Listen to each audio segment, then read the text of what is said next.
अस्सलाम वालेकुम। आज हम आपके साथ शेयर कर रहे हैं बहुत ही मज़ेदार, बहुत ही टेस्टी मैंगो कलाकंद की रेसिपी। बहुत ही मज़े की, बहुत ही टेस्टी ये बनती है और बहुत ही आसान सी, सिंपल सी ये रेसिपी है। बिल्कुल थोड़े से इंग्रेडिएंट्स में ये बन जाती है और खाने में फ़ौरन ही झटपट से ये ख़त्म हो जाती है, जितनी भी बना लें। हमारे घर में तो ऐसा ही होता है, मुँह में रखते ही ये घुल जाती है। तो बच्चे और बड़े सभी इसको बहुत ज़्यादा शौक़ से खाते हैं, बहुत ही ज़्यादा ये मज़े की बनती है। तो इसके लिए सबसे पहले हमने लिए हैं मैंगोज़, बड़े-बड़े हैं ये काफ़ी और हार्ड हैं, बिल्कुल पके हुए हैं और हार्ड हैं और मीठे आम हैं ये। तो इनको हम करेंगे पील और इसके छोटे-छोटे पीसेस कर लेंगे। इनको हमने पहले वॉश कर लिया है। मैंगोज़ आजकल बहुत ज़्यादा आए हुए हैं, इनका बहुत ज़्यादा फ़ायदा उठाना चाहिए। तो जो बच्चे मैंगो नहीं खाते हैं, उनको इस तरह से खिलाएँ, वो बहुत शौक़ से खाएँगे और ख़ुद माँगेंगे कि और बना के दें हमें।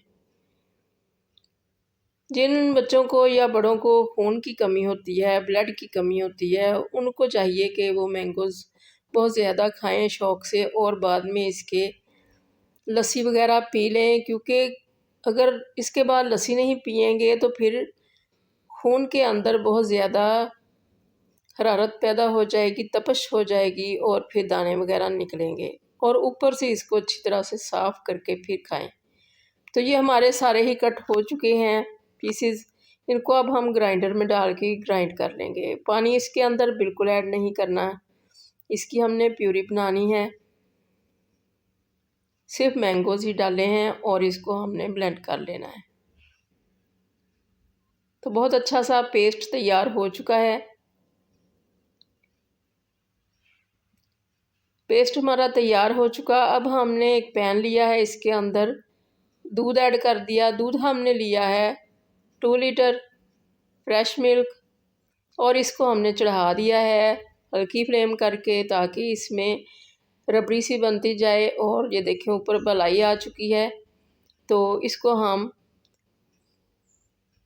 तकरीबन 1 घंटे के लिए हमने इसको हल्की फ्लेम पे पकाया और ये काफ़ी कम रह गया, अंदर ही अंदर पकता रहा ये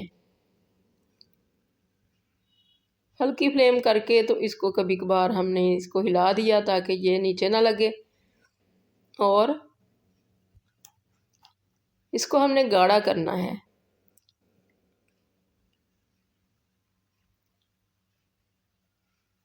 तो बड़ी अच्छी क्वालिटी का फ्रेश मिल्क ले लें। अगर फ्रेश मिल्क नहीं मिलता तो फिर ड्राई मिल्क भी लिया जा सकता है।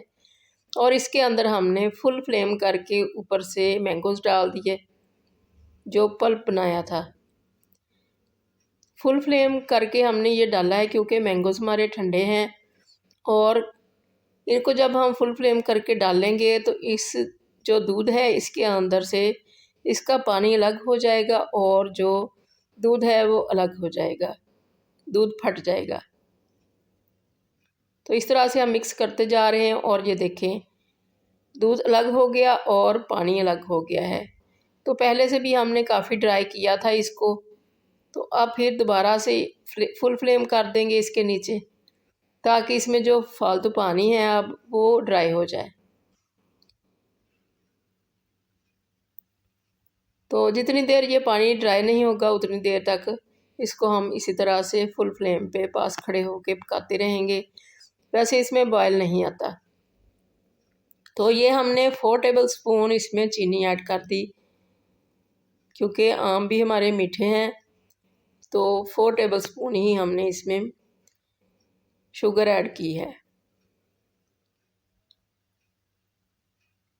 और अब ये काफ़ी गाढ़ा हो चुका है। ये देखें पानी बहुत हद तक ड्राई हो चुका है। अब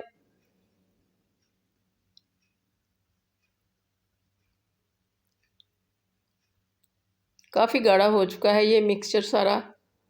तो अब हमने लिया है कॉर्नफ्लावर 1 टेबल स्पून और इसके अंदर थोड़ा सा दूध ऐड कर दिया और इसको मिक्स कर लिया। इसको हमने मिक्स करके इसके अंदर ऐड कर देना है, ताकि जो इसके अंदर अब अलग अलग सा नज़र आ रहा है पानी, वो ना रहे, ये कंबाइन हो जाए सारा कुछ।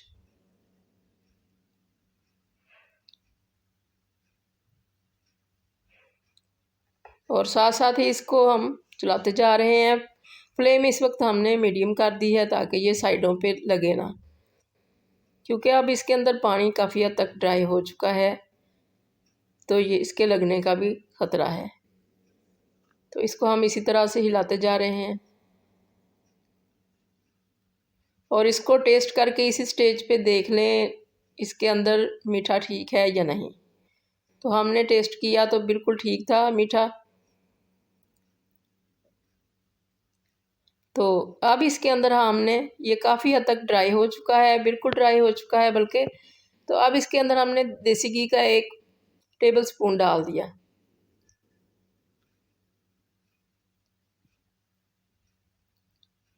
अगर ना डालना चाहें तो ना डालें, इसके साथ टेस्ट और भी ज़्यादा मज़े का हो जाता है। तो हमने इसको डाल लिया और अब इसको 1 से 2 मिनट के लिए और भूनेंगे। अब साइडों पे देखें कैसे लग रहा है ये। तो अब ये हमारा रेडी हो चुका है कलाकंद।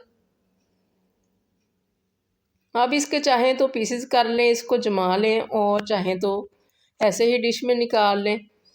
और जमाने के वक्त इसको हमने जमाने के लिए डाल दिया एक डिश के अंदर। तो इसको काफ़ी देर लगती है ड्राई होने में, जमने में, क्योंकि इसके अंदर काफ़ी मॉइस्चर है।